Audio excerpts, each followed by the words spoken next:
Hi everyone, it's time for Charlotte's Web, and today I will be reading chapter 10.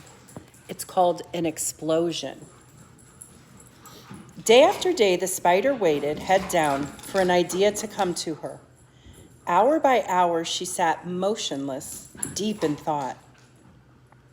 Having promised Wilbur that she would save his life, she was determined to keep her promise. Charlotte was naturally patient.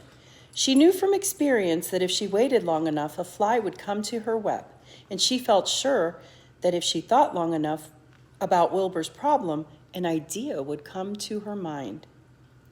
Finally, one morning toward the middle of July, the idea came. Why, how perfectly simple, she said to herself. The way to save Wilbur's life is to play a trick on Zuckerman. If I can fool a bug, thought Charlotte, I can surely fool a man. People are not as smart as bugs. Wilbur walked into the yard just at that moment.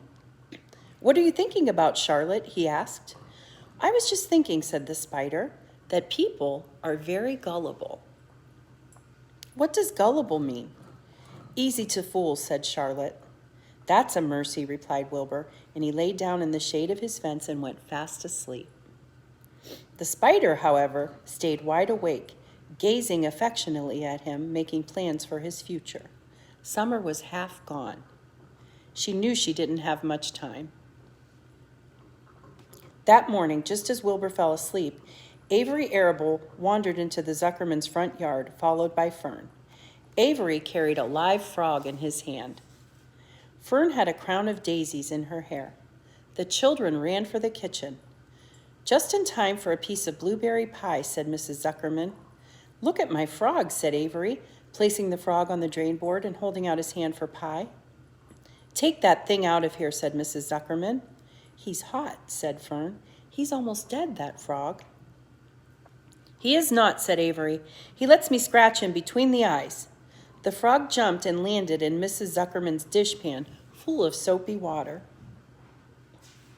You're going to get pie on you, said Fern. Can I look for eggs in the hen house, Aunt Edith? Run outdoors, both of you, and don't bother the hens. It's getting all over everything, shouted Fern. His pie is all over him. Come on, frog, cried Avery, and he scooped up the frog. The frog kicked, splashing soapy water onto the blueberry pie. Another crisis, groaned Fern. Let's swing in the swing, said Avery. The children ran to the barn. Mr. Zuckerman had the best swing in the country. It was a single long piece of heavy rope tied to the beam over the north doorway. At the bottom end of the rope was a fat knot to sit on. It was arranged so that you could swing without being pushed. You climbed a ladder to the hayloft. Then, holding the rope, you stood at the edge and looked down, and you were scared and dizzy. Then you straddled the knot so that it acted as a seat. Then you got all of your nerve up, took a deep breath, and jumped. For a second, you seemed to be falling to the barn floor far below, but then suddenly the rope would begin to catch you, and you would sail through the barn door going a mile a minute, with the wind whistling in your eyes and the ears and your hair. And then you would zoom upward into the sky, look up at the clouds, and the rope would twist you, and you would twist and turn with the rope. Then you would drop down, down, down out of the sky and come sailing back into the barn, almost into the hayloft. Then sail out again, not quite so far this time, then in again, not quite so high, then out again, in again, and then you jump off and fall down and let somebody else try. Mothers for miles around worried about Zuckerman's swing. They feared some child would fall off, but no child ever did. Children almost always hang on to things tighter than their parents think they will. Avery put the frog in his pocket and climbed to the hayloft. The last time I swung on this swing, I almost cracked into that barn swallow, he yelled. Take that frog out, said Fern. Avery straddled the rope and jumped. He sailed out through the door, frog and all, and into the sky, frog and all. Then he sailed back into the barn. Your tongue is purple, screamed Fern. So is yours, said Avery, sailing out again with the frog. I have hay inside my dress and it itches, said Fern. It's my turn, jump off. When he jumped off, he threw the swing up to his sister. She shut her eyes tight and jumped. She felt the dizzy drop, then the supporting lift of the swing. When she opened her eyes, she was looking up at the blue sky and she was about to fly back through the door.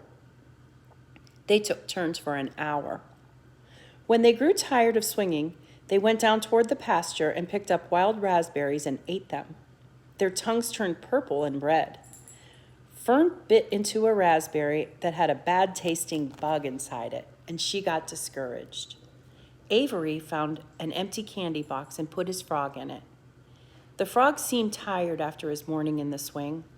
The children walked up slowly toward the barn. They too were tired and hardly had any energy to walk.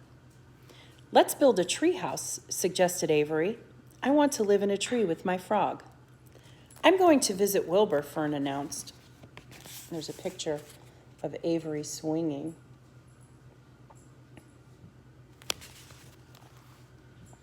They climbed the fence into the lane and walked lazily up toward the pig pen. Wilbur heard them coming and got up. Avery noticed the spider web, and coming closer, he saw Charlotte. Uh-oh. "Hey, look at that big spider," he said. "It's tremendous." "Leave it alone," said Fern. "You've got a frog. Isn't that enough?" "That's a fine spider, and I'm going to capture it," said Avery. He took the cover off the candy box, and then he picked up a stick.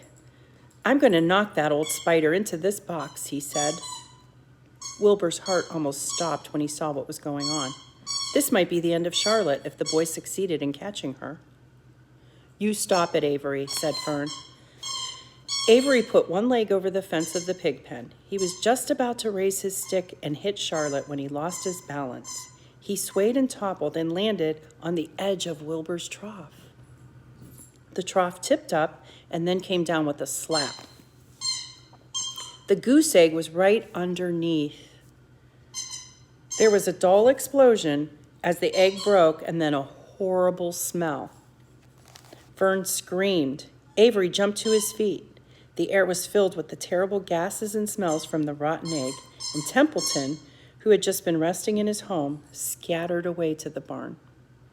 "Good night," screamed Avery. "What a stink! Let's get out of here." Fern was crying.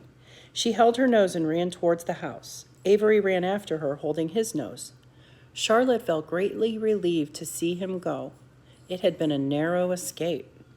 Later on that morning, the animals came up from the pasture, the sheep, the lambs, the gander, the goose, and the 7 goslings. There were many complaints about the awful smell, and Wilbur had to tell the story over and over again. And here's a picture of Avery falling.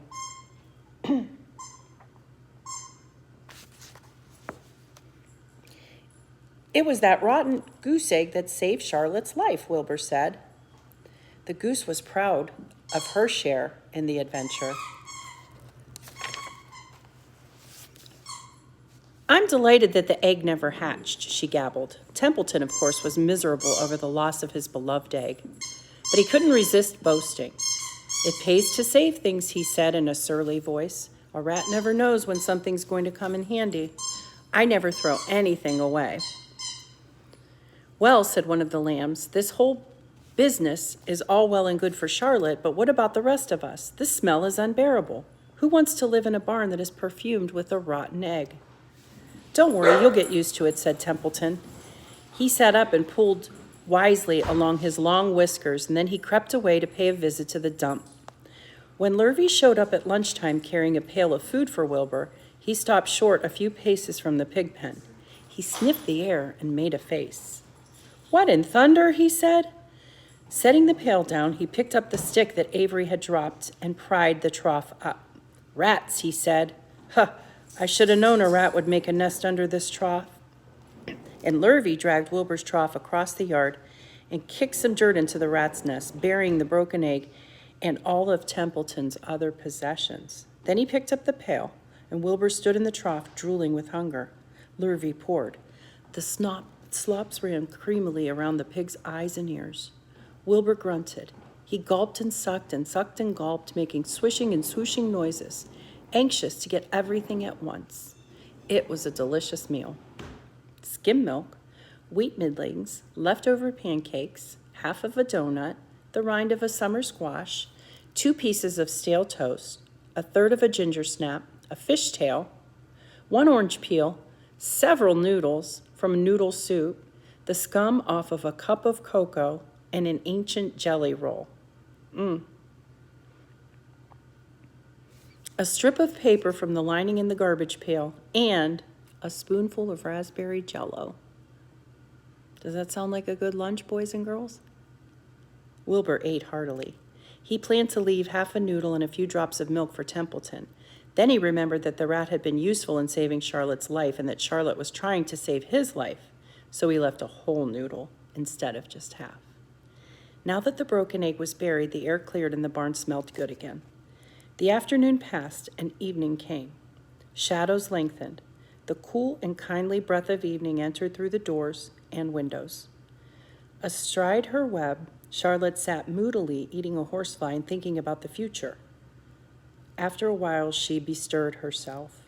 She descended to the center of the web, and there she began to cut some of her lines. She worked slowly but steadily while the other creatures drowsed. None of the others, not even the goose, noticed that she was at work. Deep in his soft bed, Wilbur snoozed. In the favorite corner, the goslings whistled that night. Charlotte tore quite a section out of her web, leaving an open space in the middle. Then she started weaving something to take the place of the threads she had removed. When Templeton got back from the dump around midnight, the spider was still at work. And that's the end of chapter 10. So thank you for joining me today, and I'll see you for chapter 12. Have a great night. Miss you guys.